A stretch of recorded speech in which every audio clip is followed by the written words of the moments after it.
Ce corps sculptural, comment l'a-t-il obtenu? C'est la question qu'on se posait en regardant David Castello-Lopez jusqu'à maintenant. On pensait qu'il surveillait juste ses portions caloriques. Pas du tout. Il pratique l'aérobic. Mais d'où ça vient l'aérobic? Mais oui, l'aérobic. Alors je parle beaucoup de ma petite enfance, mais c'est vrai, l'aérobic c'est un des souvenirs les plus forts de ma petite enfance, parce que toutes les semaines je voyais ma grande sœur et ma mère s'habiller n'importe comment, mais quand je dis n'importe comment, c'était vraiment n'importe comment, avec des collants fluo, des grosses chaussettes qui tire-bouchonnaient sur leur tennis, et par-dessus tout ça, une sorte de maillot de bain fluo également, mais pas le même fluo, et elles allumaient la télé devant une émission qui, je pense, à elle seule symbolise toute la gloire des années 80. Véronique et Davina. Véronique et Davina, elles faisaient leurs exercices d'aérobic de façon hyper enthousiaste, et ma mère et ma sœur, elles les imitaient dans la chambre de ma sœur, et moi j'avais 4 ans, mais je trouvais ça complètement fascinant, d'autant plus, bien sûr, qu'il y avait le générique de fin de Véronique et Davina. Moi, Véronique et Davina, voilà. Vous mettiez le réveil pour arriver juste à l'heure de la douche. Fin, où Véronique et Davina prenaient leur douche toutes nues. Et vous savez, quand ça passait, Véronique et Davina, le dimanche matin, à 10h du matin, des filles entièrement nues à la télévision, le jour du Seigneur, le dimanche matin à 10h. Ah bon, elles posaient nues? Elles posaient pas nues, elles prenaient leur douche. On avait une caméra dans la douche. Voilà, alors on les voyait vraiment. Entièrement. Davina, on la voyait de dos nu, vraiment les fesses, et Véronique, on voyait ses seins et pas le bas. Voilà, on ne voyait pas jamais le bas de face, mais quand même, elles étaient quand même toutes nues.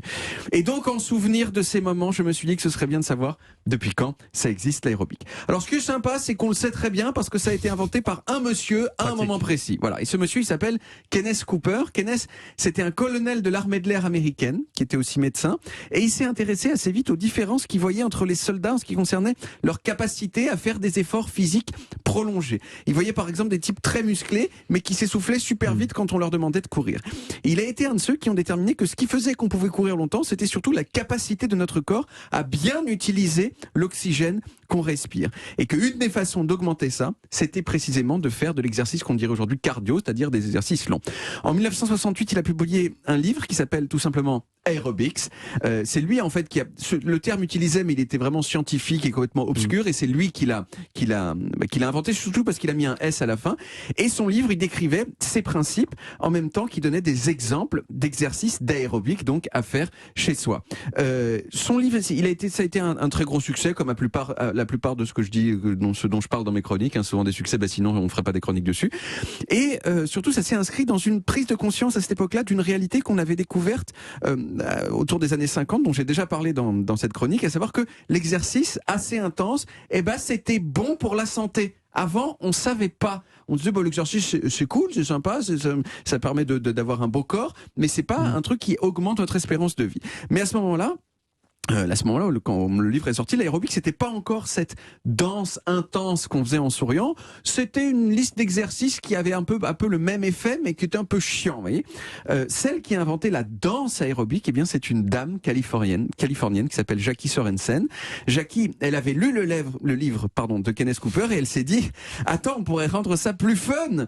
Et elle a monté des centres où on pouvait faire donc de la danse aérobic qui ont beaucoup de succès.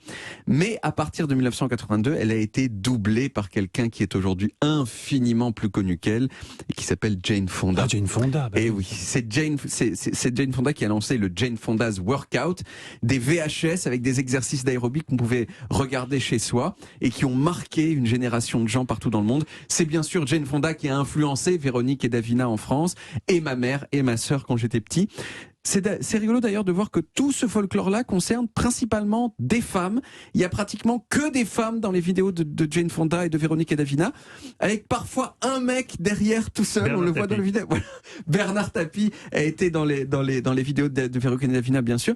Mais souvent, quand c'est pas un type connu, il y en a vraiment un seul derrière qui fait les mêmes exercices, mais on s'en fout un peu. Voilà, c'est vraiment histoire de dire, quoi. Alors aujourd'hui, on pourrait penser que l'aérobic c'est devenu totalement ringard.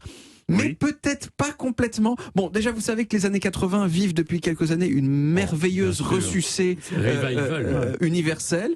Mais en plus, et donc on peut aujourd'hui faire des cours d'aérobic comme dans les années 80 à Paris. Avec les leggings fluo ? Avec les leggings fluo, c'est même recommandé. Et en plus, l'aérobic est aujourd'hui, enfin non, c'est pas en plus. Aujourd'hui, l'aérobic est toujours une discipline des Jeux mondiaux. Les Jeux mondiaux, ce sont les Jeux olympiques des sports qui ne sont pas aux Jeux olympiques. Vous voyez, c'est ça. Et donc,